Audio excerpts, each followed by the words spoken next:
Jangan lupa subscribe YouTube channel Metro TV News dan jangan lupa nyalakan notifikasinya.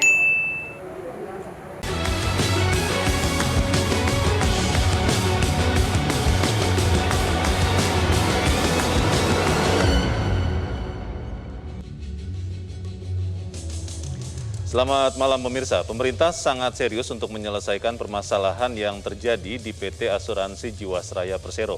Program restrukturisasi kini sedang dijalankan untuk menyelamatkan polis-polis nasabah Jiwasraya agar setoran investasi dan manfaatnya tetap diperoleh oleh para nasabah. Program restrukturisasi ini sendiri akan berakhir tanggal 31 Mei 2021 atau sekitar 6 hari lagi. Bagaimana restrukturisasi ini dijalankan dan bagaimana nasib Jiwasraya pasca restrukturisasi? Bersama saya Leonard Samosir, pemirsa, inilah Economic Challenges dalam episode Menyelamatkan Nasabah Jiwasraya. Yang dipastikan adalah tidak lain negara hadir dan memastikan juga keamanan polis untuk nasabah Jiwasraya. Mengumumkan secara resmi pelaksanaan program restrukturisasi polis Jiwasraya pada hari ini, Jumat 11 Desember 2020. Yang jelas, gambaran solusinya sudah ada.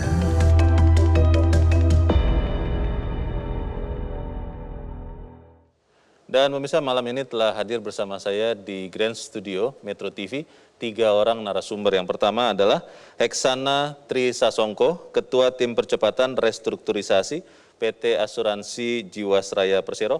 Pak Heksana, selamat malam. Malam. Kemudian yang kedua adalah Toto Pranoto, Pengamat Badan Usaha Milik Negara. Pak Toto, selamat malam. Malam. Dan kemudian telah hadir juga Ketua Pengurus Harian Yayasan Lembaga Konsumen Indonesia, Tulus Abadi. Mas Tulus, selamat malam. Selamat malam, Bung. Baik, Bapak-Bapak, saya ingin langsung ke Pak Heksana. Pak Heksana, sekarang tanggal 25 Mei. Ya. Seperti tadi opening, kita ingin tahu bagaimana restrukturisasi, tetapi sebelum kita berdialog, kita akan ikuti dulu ulasan berikut ini.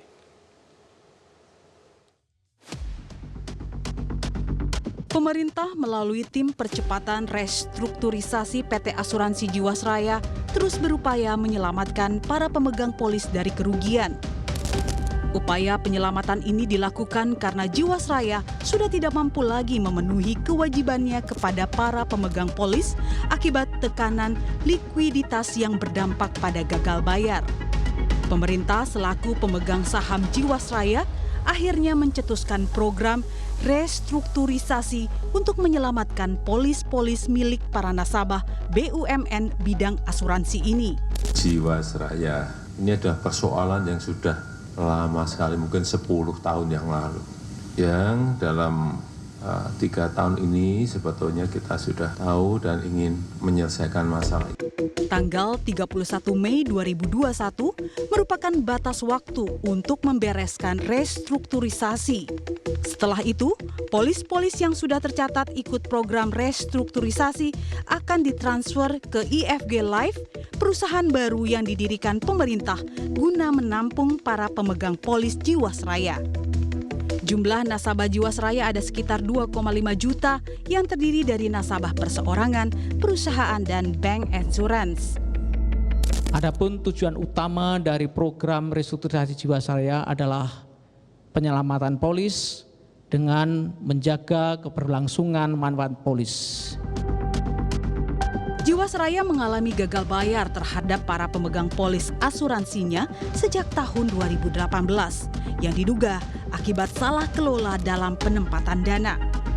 Akibatnya, potensi kerugian Jiwasraya berdasarkan hasil pemeriksaan BPK mencapai sekitar 16,8 triliun rupiah.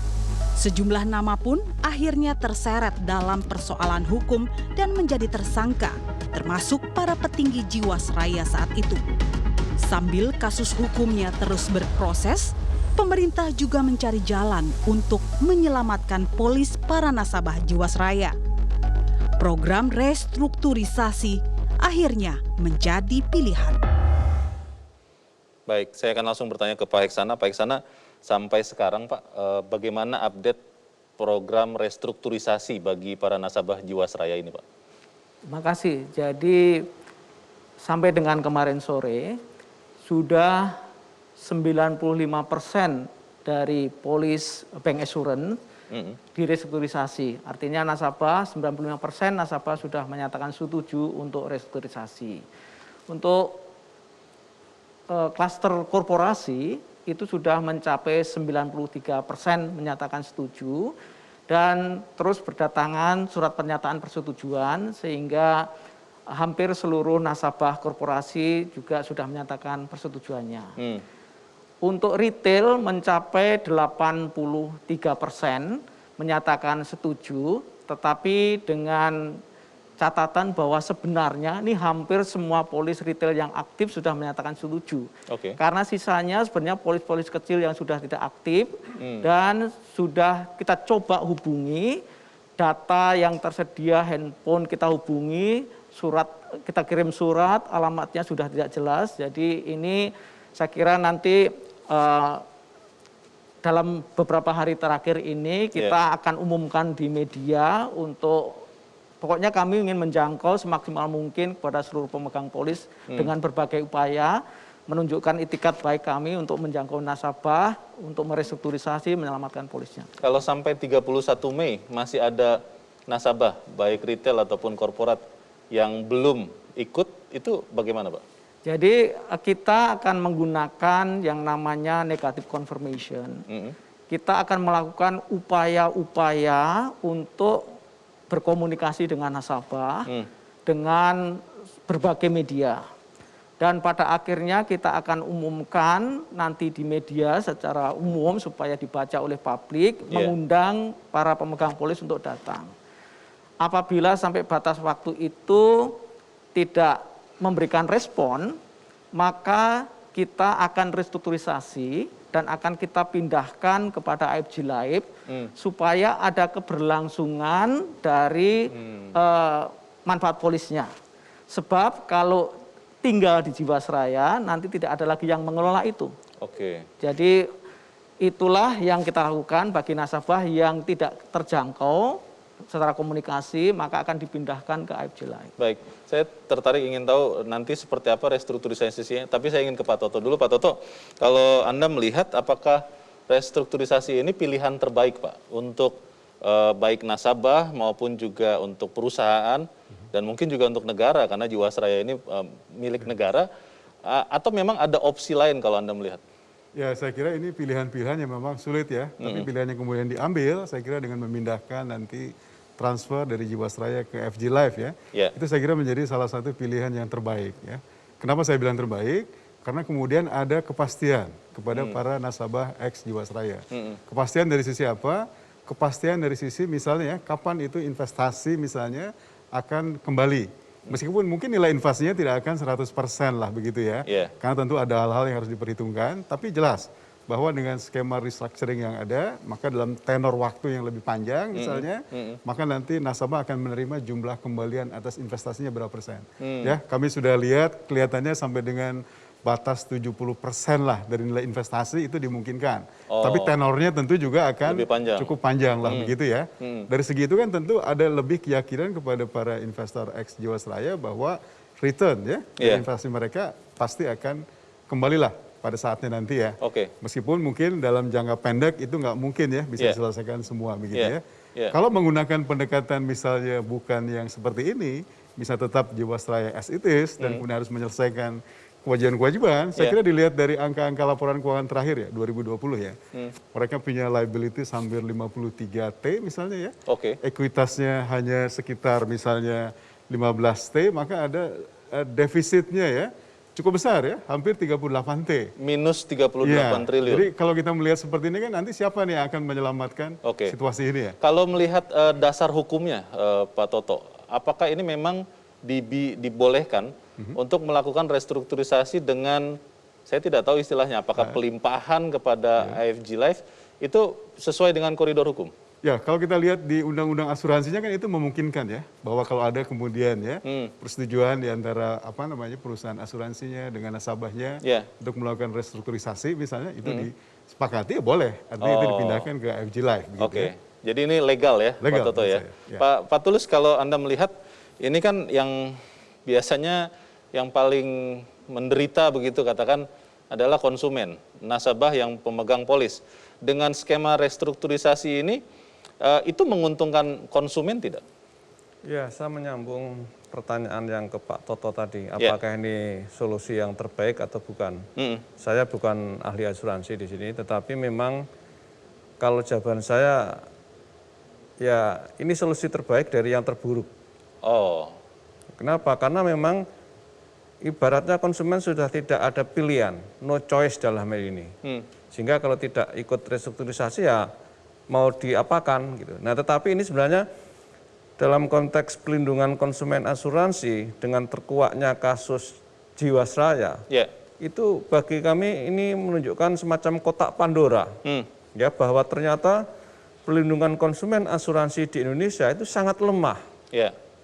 Kalau terjadi kolaps seperti Jiwasraya ini, lalu nasib konsumen seperti apa?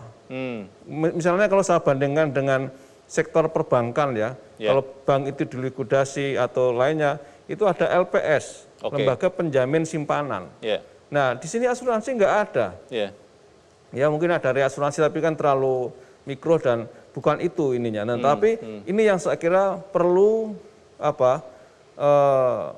lembaga penjamin ataupun perlindungan kepada konsumen kalau terjadi perusahaan asuransi yang kolaps atau setengah kolaps, itu solusinya belum ada. Nah, restrukturisasi menurut kami itu hanya ad hoc saja, karena negara ingin hadir, kemudian menggulirkan restrukturisasi walaupun memang diatur dalam peraturan OJK bahwa itu bisa dalam konteks perusahaan asuransi atau reasuransi untuk kemudian ada pemindahan aset dan segala macam. Nasabah, ya. Jadi ini yang saya kira dengan adanya kasus ini memang ke depan kami harapkan harus ada perlindungan konsumen dari nasabah asuransi yang lebih permanen. Ya, bukan hanya restrukturisasi yang sifatnya ad hoc, tetapi nanti kalau terjadi perusahaan-perusahaan lain, ya kita harap tidak. Tapi yang namanya bisnis kan bisa saja terjadi. Siapa yang akan melindungi kalau kemudian tidak ada perlindungan yang permanen untuk perlindungan nasabah asuransi? Pak Heksana, ada juga nasabah yang kita dengar menggugat, Pak. Mereka tidak setuju dengan restrukturisasi ini dan menggugat ke pengadilan. Itu bagaimana nanti dampaknya kepada restrukturisasi, tapi kita harus jeda dahulu. Dan pemirsa tetaplah bersama kami, Economic Challenges segera kembali.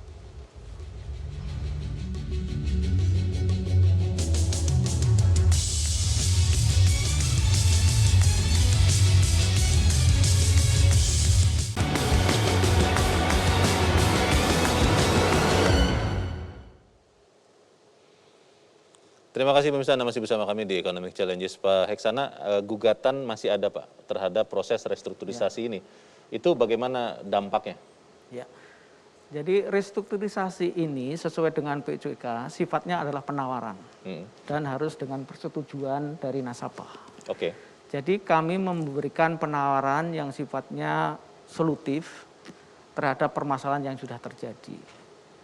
Seperti kata Pak Tulus, memang ini tidak ideal, tapi ini memberikan recovery yang lebih baik daripada alternatif solusi yang lainnya. Soal ada nasabah yang tidak setuju kemudian menempuh jalur hukum menggugat, itu adalah hak mereka yang harus kita hormati dan kami menghormati proses hukum. Jadi dengan 95% nasabah sudah menyatakan setuju untuk yang bank assurance, 83% dari yang retail, kemudian 93% sampai dengan kemarin korporasi sudah setuju, maka program restrukturisasi ini sebenarnya secara umum diterima dengan baik oleh nasabah sebagai solusi.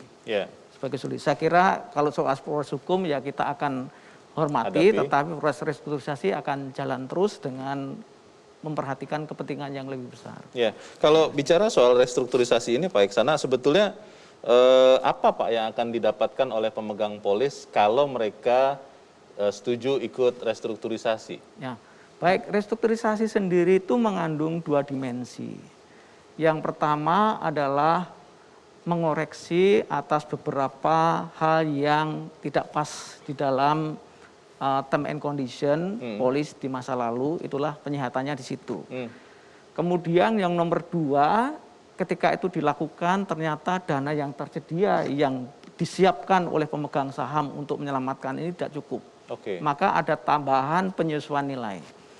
Itu yang menyebabkan bahwa karena dana yang siapkan tidak mencukupi 100%, tadi disampaikan bahwa negatifnya itu sebenarnya 38, kita hanya terima dari pemegang saham di anggaran 2020 ini 20 triliun, tahun berikutnya 2 triliun, total 22, dan dari AFG menambahkan 4 triliun, total 26,7 triliun untuk menyelesaikan 38 triliun, tentu ada penyesuaian nilai yang harus bisa diselamatkan. Namun demikian dipastikan bahwa dengan recovery ini nanti akan bisa diselesaikan sesuai dengan skema ketika sudah dipindahkan di IG Life. Jadi manfaatnya restrukturisasi ini, nasabah memperoleh kepastian berapa recovery dananya akan kembali. Yang kedua adalah waktu kapan itu akan terjadi. Dibandingkan kalau tinggal di Jiwasraya kemudian hanya mengandalkan dari likuidasi sisa-sisa aset yang ditinggal, maka itu tidak ada kepastian jumlah dan tidak ada kepastian waktu.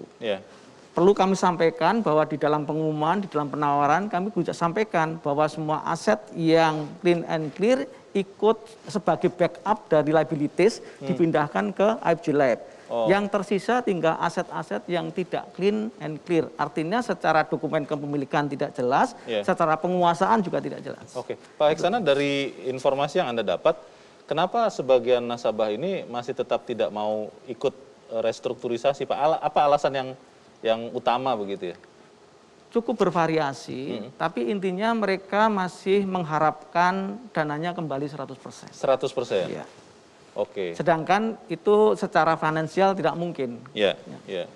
Pak Toto, kalau melihat apa yang disampaikan dari tadi, kita sudah mengatakan ya memang harus memilih yang lebih baik dari pilihan-pilihan yang tidak baik begitu. Kalau untuk pemegang polis yang tidak ikut restrukturisasi, kira-kira apa yang mereka akan dapat, Pak? Ya, kalau mereka tidak setuju ya untuk migrasi ke IFG Life, kan berarti mereka stay sebagai nasabahnya Jiwasraya. Dan tadi sudah disampaikan ya, aset-aset yang clean and clear semuanya akan dipindahkan ke IFG Life ya. Sehingga kan yang tersisa itu yang tidak clean dan tidak clear. Kan angkanya juga mungkin tidak besar ya.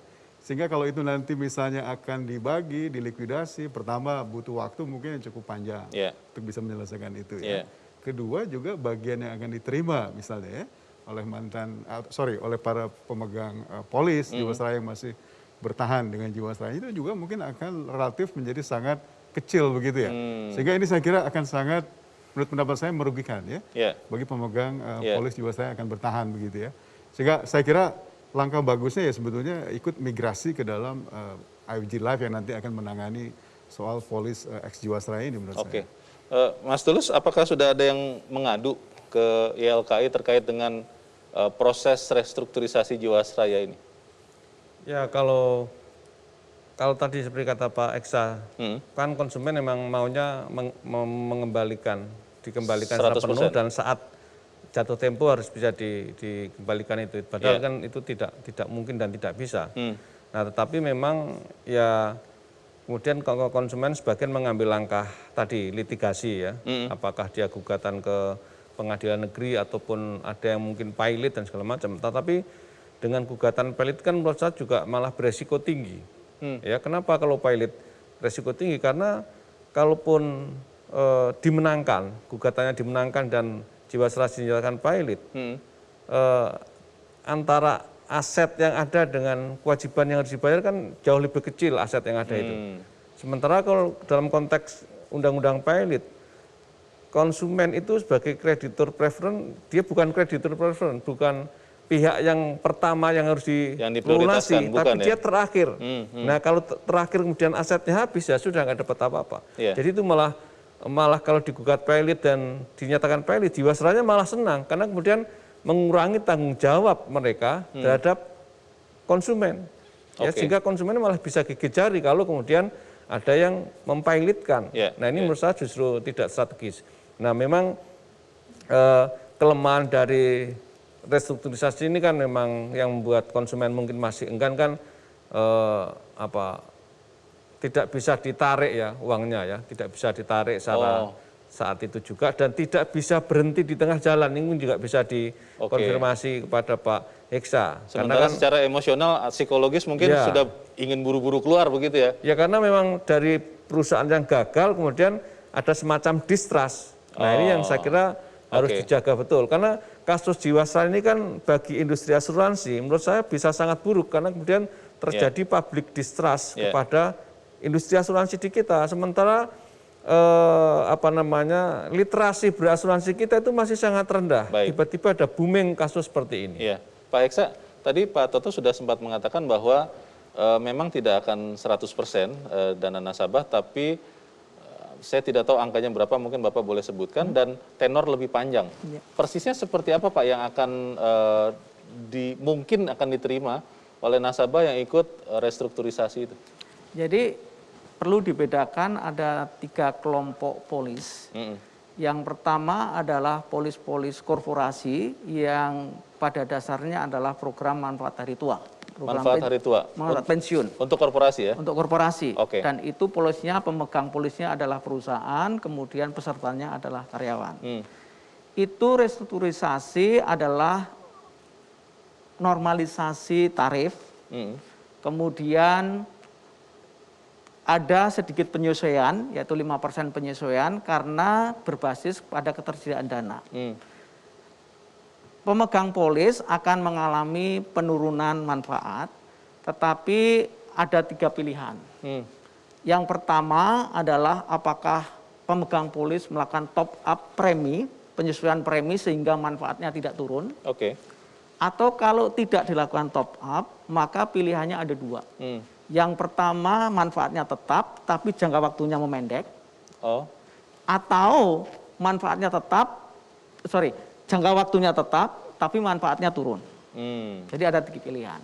Atau kombinasi dari penurunan jangka waktu dan penurunan nilai. Itu yang korporasi. Untuk retail, kita masih mengakui nilai tunai sesuai pengembangannya. Kemudian nilai tunai ini disesuaikan, ada haircut. Kemudian dikembangkan dengan tarif baru. Dengan tarif baru, dan artinya polisnya masih enforce, masih sustain. Dan manfaatnya akan diterima sesuai fiturnya yang akan dibawa di FJ Life. Yang ketiga adalah yang bank assurance. Bank assurance ini sudah jatuh tempo semua dan term and condition-nya sama. Seluruh pemegang polis sama. Berbeda kalau yang retail, yang korporasi itu masing-masing nasabah berbeda-beda. Oleh karena itu skemanya seragam untuk yang bank assurance. Dari dana yang tersedia, dari sekian skenario disusun secara hati-hati dengan melibatkan konsultan actuary baik yang internasional maupun domestik supaya punya benchmarking keluar. Ada konsultan manajemen, konsultan pajak, konsultan accounting, konsultan legal tentu saja, dan ada pendampingan legal opinion dalam proses restrukturisasi. Kemudian juga dibahas tim kerja gabungan antara Kementerian BUMN sebagai kuasa pemegang saham dan Kementerian Keuangan sebagai pemegang saham untuk mendesain skenarionya skema ini. Bahkan juga dibahas hampir 1 tahun di Komisi 6, di Panja Komisi 6. Artinya semua sudah disusun secara hati-hati dan mempertimbangkan segala aspek. Aspek komersial, aspek hukum, dan aspek sosial semua dipertimbangkan. Dan akhirnya ditetapkanlah skenario ini di dalam rakortas waktu-waktu itu, dan kemudian kita jalankan. Maka sekarang ini masuk fase implementasi dan melaksanakan restrukturisasi. Saya kira itu solusi yang diberikan. Jadi yang ditawarkan kepada yang tadi, misalnya kalau yang korporasi manfaatnya normal nanti sesuai schedule pensiunnya. Yang retail juga sesuai dengan produknya 5 tahun dan ini sifatnya sebenarnya cicilan. Kenapa? Karena dana yang tersedia itu cukup untuk menutup negatif itu hanya dengan cara reinvest dan cicil. Jadi kalau dicarikan semuanya sekaligus itu tidak cukup, tidak menyelesaikan persoalan. Masalahnya mungkin Pak Heksana tadi yang dikatakan Pak Tulus, trust-nya ketika dari Jiwasraya nanti ke AFJ Life. Di bagian berikut saya ingin bertanya ke Pak Toto, apakah seketika itu juga akan pulih kepercayaan itu? Tapi kita harus jeda dahulu dan pemirsa tetap bersama kami. Economic Challenges segera kembali.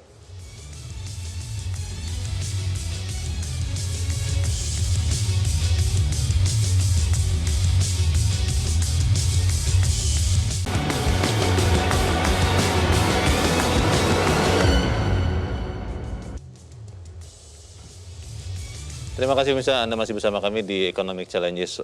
Pak Toto, di pasar termasuk asuransi dunia, asuransi kepercayaan itu nomor 1 Pak. Dan ketika ada breach of trust di kasus yang lama, ada semacam trauma begitu ya di nasabah. Pertanyaannya begini, setelah restrukturisasi ini nanti akan melimpahkan kepada AFG Life, apakah itu bisa memberikan jaminan keamanan bagi nasabah? Karena mungkin jangan-jangan Pak Heksa itu juga yang dipikirkan oleh yang masih belum ikut restrukturisasi. Bagaimana Pak Toto? Kalau saya kira di dunia asuransi ya, trust itu kan nomor 1 ya. Yeah. Jadi kalau kepercayaan ada, kemudian juga maka industri atau organisasi perusahaan juga bisa bergerak bagus begitu ya.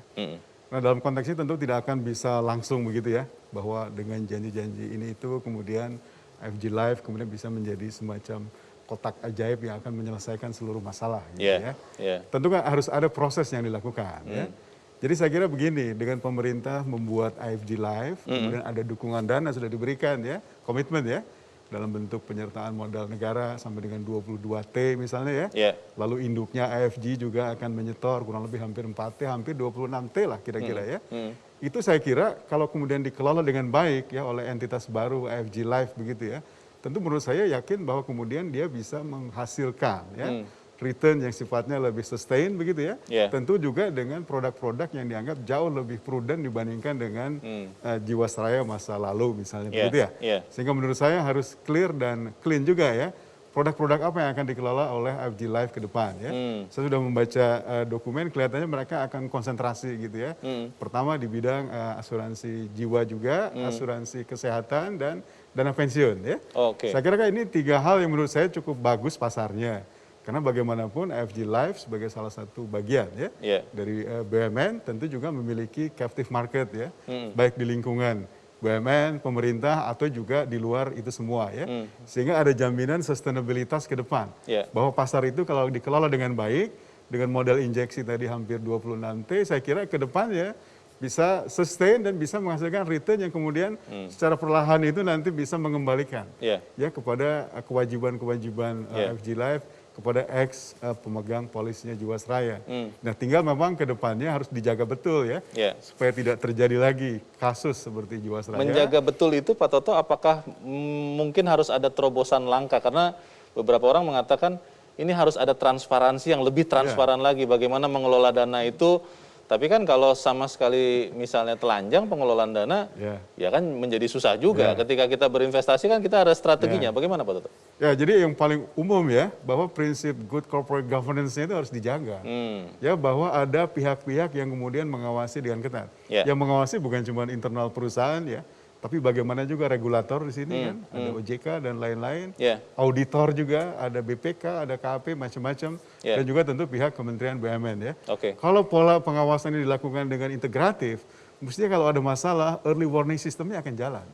Nah kalau early warning systemnya nggak jalan, seperti dalam case-nya Jiwasraya, memang itu akan menjadi bahaya kedua.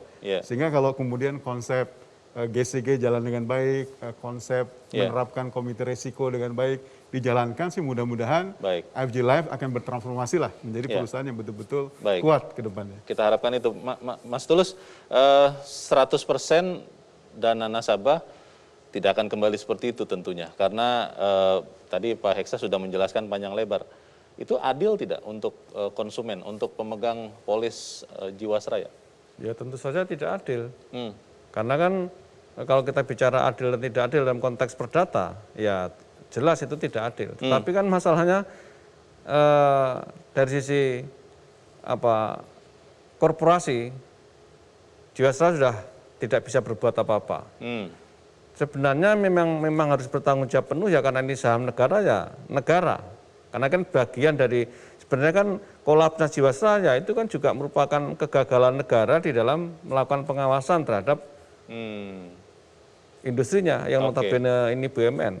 Nah idealnya memang kalau negara punya uang cukup ya mestinya skemanya tetap memberikan jaminan 100% walaupun tidak bisa diklaim pada saat ini. Butuh waktu yang lebih panjang mungkin? Ya butuh waktu yang lebih lama, tapi mestinya skemanya adalah 100% gitu. Itu baru itu pun juga tidak adil karena kan sebenarnya ada delay time bagi konsumen ya. Kalau judulnya apapun alasannya ini tidak adil bagi konsumen ya, karena ini uang kita sudah bisnis trust tadi, menaruh uang untuk asuransi segala macam, tabungan pensiun dengan harapan kita dapat bla bla bla bla, ternyata tidak. Ini kan parah. Baik, Pak Heksana, memang ya ini kan pil pahit yang harus ditelan ya. Yang mana yang lebih tidak membuat kita beresiko mati itu yang harus diambil. Tapi kalau bicara soal prospek IFG Life-nya Pak, ini kan nasabah berharap betul seperti tadi kata Mas Tulus, ya harapannya bisalah minimal kembali pokok lah, kembali modal 100%. Apa yang akan dilakukan IFG Life ke depan? Karena kita dengar tadi Bapak sudah mengatakan juga rencana ada PMN juga, Pak Toto tadi mengatakan. Bagaimana Pak?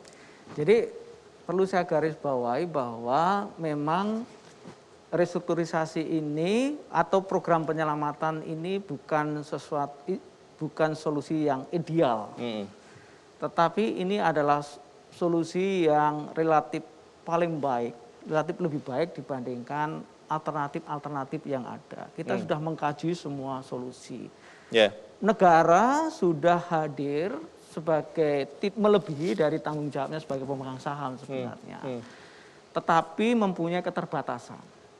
Ya, keterbatasan kemampuan keuangan sehingga akhirnya secara kasar itu kira-kira recovery-nya adalah 60%. Sekitar jadi memang 60%. 60% present value ya. Kalau nominatifnya tentu lebih, tapi kalau di present value kan kira-kira recovery-nya 60%. Dan ini adalah sebuah solusi yang tidak ideal tapi adalah yang terbaik. Ya, memang kemudian tentu tidak membahagiakan semua orang. Tapi paling tidak ini adalah kejelasan akan pengembalian suatu, kalau yang motifnya investasi, pengembalian investasi, atau kalau yang manfaat polis berarti dari manfaat polisnya. Saya kira ini adalah bagaimanapun ya memang ini tidak ideal, tetapi ini adalah solusi yang setidak-tidaknya kita punya benchmarking ya. Di Korea juga terjadi banyak kasus dan salah satu yang diselamatkan adalah Korea Life. Itu kira-kira juga sama recovery-nya sekitar 60%. Tapi sekali lagi restrukturisasi juga. Ya, tapi sekali lagi ini adalah karena keterbatasan kemampuan dana yang tersedia untuk menyelamatkan. Oleh karena itu skenario-nya pun tidak bisa untuk nge-flush liabilities tapi harus dikelola dengan baik di IFG Life. Nah, saya tambahkan sedikit tentang keyakinan bagaimana di IFG Life.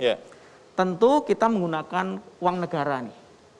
Jadi harus diawasi secara hati-hati. Jadi tidak hanya di sisi investasi, di sisi aset yang harus mengedepankan prinsip hati-hati dalam mengelola, tapi juga didesain produk di sisi liabilities juga harus betul. Tidak lagi promising yang terlalu tinggi, yang tidak wajar, yang tidak masuk akal, yang tidak mungkin di-cover oleh hasil investasi. Karena industri asuransi itu pada prinsipnya bisa membayar liabilities kalau hasil investasinya melebihi dari cost-nya. Baik.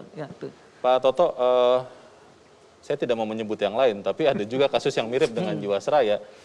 Kalau Anda melihat sebagai pengamat BUMN, ini sistemik atau kasuistik yang terjadinya kebetulan berbarengan? Bagaimana? Ya, kalau ngelihat kepada konstruksi kasusnya ya, ini Jiwasraya dan saudara kembarnya lah saya bilang begitu ya. Itu kan relatif hampir mirip ya, cara operasinya ya. Bahwa kemudian ada satu pihak ya yang tanda petik mengakuisisi otorisasi untuk melakukan investasi dan macam-macam, sehingga kemudian hasilnya tidak terlalu baik bahkan jelek lah begitu ya. Dan kemudian yang saya perhatikan kok tidak ada kemudian ya langkah-langkah koreksi. Koreksi kan tadinya maksudnya setiap waktu, setiap bulan, triwulan, semester kan mereka membuat laporan. Ya, baik ke pihak regulator, ya, kementerian, laporan keuangan berkala itu ya. Ya, maksudnya kan itu sebetulnya sudah bisa ada early warning untuk menyampaikan bahwa ada problem misalnya dengan pengelolaan investasi. Kalau sistem pengawasannya jalan. Nah, itu kan tanda petik nggak terlalu jalan ya model itu ya. Sehingga proses yang berlangsung dalam beberapa tahun terakhir lah kelihatannya ya, 4 atau 5 tahun terakhir berjalan tanpa kemudian kelihatan ada suatu upaya untuk perbaikan segera begitu ya. Baik. Jadi kalau ditanya apakah ini sistemik apa tidak, dalam realitasnya yang terjadi seperti itu. Gitu. Baik. Baik, kita harus jeda lagi Bapak-Bapak di bagian berikut, bagian akhir. Saya ingin bertanya bagaimana dampak dari apa yang terjadi ini kepada industri, tapi kita jeda dulu dan pemirsa tetap bersama kami. Economic Challenges segera kembali.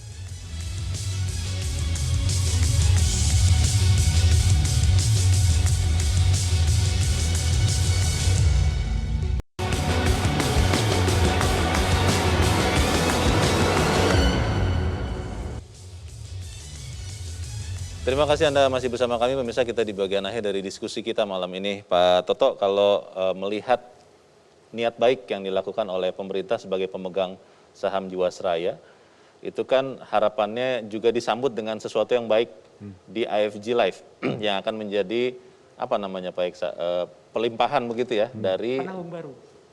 Perusahaan asuransi penanggung baru. Perusahaan asuransi penanggung baru. Pertanyaannya begini Pak Toto, apakah kemudian di kemudian hari kita bisa mendapat jaminan semaksimal mungkin jangan sampai ada kejadian seperti Jiwasraya di IFG Life? Ya, saya kira tadi seperti saya sampaikan ya, bahwa IFG Life tentu sebagai suatu entitas bisnis baru ya, dia harus bisa memberikan trust kepada customer-nya. Trust-nya itu bisa diberikan dalam bentuk apa begitu ya. Yang paling utama kan sebetulnya adalah kalau perusahaan baru ini bisa memberikan, tanda petik ya, langkah-langkah untuk pengurusan ke depan sebagai suatu perusahaan asuransi itu bagaimana? Ya, prinsip-prinsip tadi kaitannya dengan soal good corporate governance itu akan dijalankan apa tidak?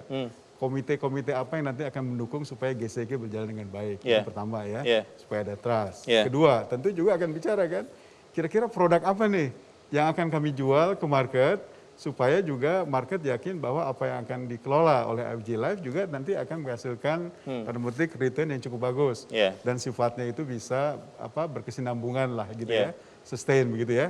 Tadi udah disampaikan misalnya mereka akan fokus ya kepada bisnis terkait dengan asuransi jiwa, asuransi kesehatan atau pengelolaan dana pensiun.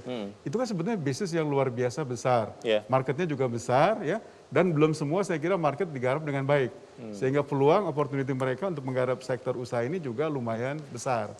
Tinggal pertanyaan berikutnya, kemudian apa kira-kira yang bisa menjadi semacam senjata rahasia mereka supaya betul-betul bisa diterima di market. Bisa menjadi contoh begitu ya? Karena bagaimanapun di market kan pemain-pemain lain juga yang besar-besar juga sudah ada ya. Nah saya kira kemampuan mereka memahami ya pasar Indonesia itu kan saya kira jauh lebih baik. Customization-nya bisa dijalankan ya. Dan kemudian juga saya kira jangan lupa bahwa ini IFG Life ini kan bagian dari perusahaan negara begitu ya. Betul. Sehingga akses mereka ya, koneksi mereka ya dengan saya bilang tadi istilahnya captive market juga kan jalan ya. Mereka bisa jalan lagi ya dengan banyak badan usaha milik daerah, usaha milik negara dan afiliasinya, dengan kementerian, lembaga, dan pihak-pihak lain di luar itulah. Yang penting sekarang produknya harus menarik. Asuransi sekarang misalnya hampir semuanya kan sudah go digitalization misalnya ya. Apakah secara teknologi juga kemudian nanti IFG Life bisa nggak mengadaptasi kebutuhan ini, sehingga market juga bisa merespon dengan baik begitu ya. Nah kalau produk dan segala macamnya juga sudah cukup bagus, market bisa menerima, saya kira ditambah dengan tadi ya, bahwa pengelolaan akan dilandasi dengan prinsip-prinsip GCG yang oke dan segala macam itu saya kira akan tumbuh kembali nanti trust ya, bahwa kemudian hari IFG Life memang bisa dipercayalah sebagai perusahaan ke depan sebagai BUMN yang mengelola jasa asuransi jiwa itu dengan cukup bagus gitu. Itu harapan kita ya. Tapi belajar dari kasus ini Pak Tulus, apa yang sebagai yayasan lembaga konsumen bisa sampaikan kepada konsumen pemegang polis asuransi apapun ke depan supaya kemudian ya tidak lagi mengalami kejadian yang pahit seperti ini dan benar-benar belajar dari pengalaman ini? Ya kalau persoalan hulu seperti ini konsumen tidak bisa berbuat banyak karena ini kan sebenarnya persoalan hulu yang persoalan hulu kendali konsumen. Ya. Tapi kalau persoalan hilir baru konsumen memang juga harus bersikap kritis. Misalnya konsumen kita itu kan ketika menjadi nasabah asuransi misalnya malas atau juga tidak membaca atau mungkin kalau membaca juga nggak tahu isi polis. Tidak detail begitu ya? Ya, karena isi polis juga sangat detail. Bahasa asuransi, bahasa hukum yang kemudian kita tidak memahami dan marketing asuransi sebenarnya hanya pintar merayu konsumen di awalnya, ya. Tapi kalau sudah selesai tinggal pergi dan kemudian tidak melakukan pendampingan konsumen sebagaimana ketika merayu konsumen. Dan hurufnya kecil-kecil biasanya ya, polis itu Tapi ya. yang ingin saya garis bawahi dalam kasus ini adalah ini menjadi pembelajaran bahwa satu, bagaimana efektivitas pengawasan dari regulator, apakah itu OJK, Kementerian Keuangan, BUMN yang notabene memang ini ketika terjadi booming kasus seperti ini kan artinya kita pertanyakan mekanisme pengawasan selama ini tuh ngapain tuh lembaga seperti OJK yang notabene dibentuk untuk pengawasan kepada sektor jasa finansial untuk melindungi konsumen. Ternyata kejadiannya malah terjadi kolaps seperti ini. Kedua juga efektivitas pembelajaran yang berikutnya adalah tadi yang di awal saya katakan, pelindungan konsumen jasa asuransi itu belum ada yang permanen. Tadi tadi kan di bank ada LPS, lembaga penjamin simpanan. Di asuransi sebenarnya kata Pak Toto ada lembaga penjamin polis. Ini belum dibentuk oleh negara. Padahal itu mandat dari Undang-Undang Asuransi dan mandat yang lain. Kenapa ini belum dibentuk? Nah, pembentukan restrukturisasi tadi ini kan sifatnya ad hoc. Mestinya ada lembaga yang permanen yang bisa melindungi konsumen, salah satunya adalah lembaga penjamin polis. Ini yang harus kita dorong, karena ini tanggung jawab negara. Kalau tadi restrukturisasi ini tidak bisa dikatakan ini itikat baik negara, karena ini tanggung jawab negara. Karena sebagai pengawas, kegagalan karena dia tanggung jawab negara untuk merecover ini walaupun tidak optimal. Tetapi ini the best dari the worst. Gitu. Terima kasih Pak Tulus. Pak Eksa, setelah restrukturisasi, Jiwasrayanya itu akan menjadi apa ya? Karena kan kita asumsikan semua nasabah pemegang polis pindah ke AFG Life. Jiwasrayanya nasibnya akan bagaimana? Ya, karena portofolionya sudah berpindah kepada perusahaan lain, artinya perusahaan itu sebenarnya sudah tidak ada isinya.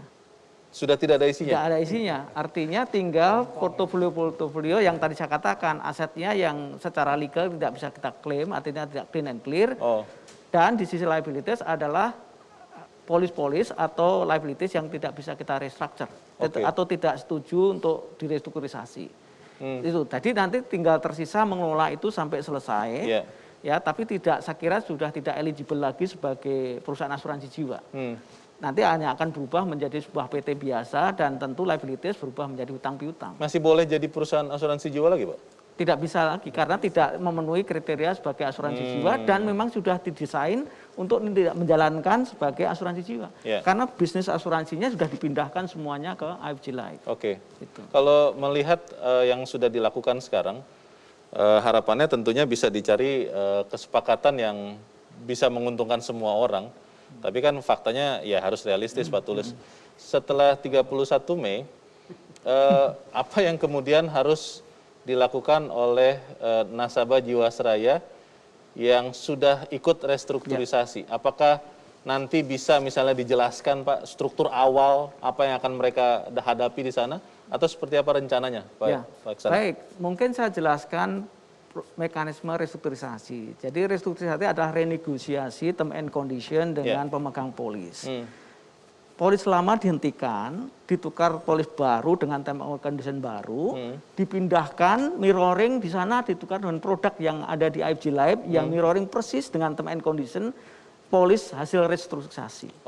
Maka manfaat mulai dibayarkan di sana. Karena saat ini memang Jiwasraya tidak punya kemampuan keuangan untuk menyelesaikan kewajiban. Semua ditunda untuk dibayarkan di AFG Life. Jadi itu hak-haknya mulai ada pembayaran di AFG Life. Jadi pada prinsipnya fitur-fitur itu untuk yang sifatnya investasi mengandung fitur cicilan sebenarnya. Jadi pembayaran secara bertahap. Ada yang 5 tahun, ada yang kalau tidak ingin berkurang secara nominal kayak saving plan itu 15 tahun. Ya, gitu. Yang ingin disampaikan Pak mungkin ada untuk nasabah Jiwasraya? Ya. Restrukturisasi ini proses yang panjang, mulai dari sosialisasi, membuat mengerti dan akhirnya dipahami. Oleh karena itu tidak ada kata lain kecuali penghargaan dan terima kasih yang luar biasa kepada seluruh pemegang polis atas kesabarannya. Sudah 2 tahun mereka menunggu solusi ini. Kemudian mereka mengerti dan ini memang solusi yang tidak ideal, tapi akhirnya bisa diterima. Oleh karena itu terima kasih dan apresiasi kepada seluruh pemegang polis dan mohon maaf kalau selama ada dinamika restrukturisasi ada ketidaknyamanan. Saya juga ingin menyampaikan terima kasih pada tim saya, tim kami, para pegawai Jiwasraya yang sudah dengan sabar juga melayani customer, juga mitra agen. Karena mitra agen inilah yang terlibat merestrukturisasi polis-polis retail. Tentu lembaga-lembaga lain yang mendukung semuanya ini tidak mungkin terjadi kalau tidak ada dukungan dari banyak stakeholders. Kementerian BUMN sudah turun, pemerintah sudah turun, ya, termasuk regulator, kemudian auditor dan fungsi-fungsi yang lain yang semuanya stakeholder membantu ini. Sekali lagi ini tidak ideal, tapi paling tidak ini akan memberikan harapan yang baru, memberikan kejelasan tentang penyelesaian, dan nanti kita akan memberikan servis yang lebih baik, di IFG Life. Terima kasih. Baik, kita harapkan restrukturisasi ini bisa berhasil dan tentunya industri asuransi harus bertumbuh lebih baik lagi dari sini. Pak Heksana Trisasongko, Pak Toto Pranoto, dan Pak Tulus Abadi, terima kasih sudah hadir di Economic Challenges malam ini. Selamat malam. Dan pemirsa, ini adalah pelajaran pahit untuk kita semua, tetapi kita tentunya berharap setelah mengalami mungkin boleh disebut badai, kita akan melihat pelangi yang lebih baik pada industri asuransi. Saya Leonard Samosir, terima kasih Anda sudah menyaksikan Economic Challenges. Selamat malam.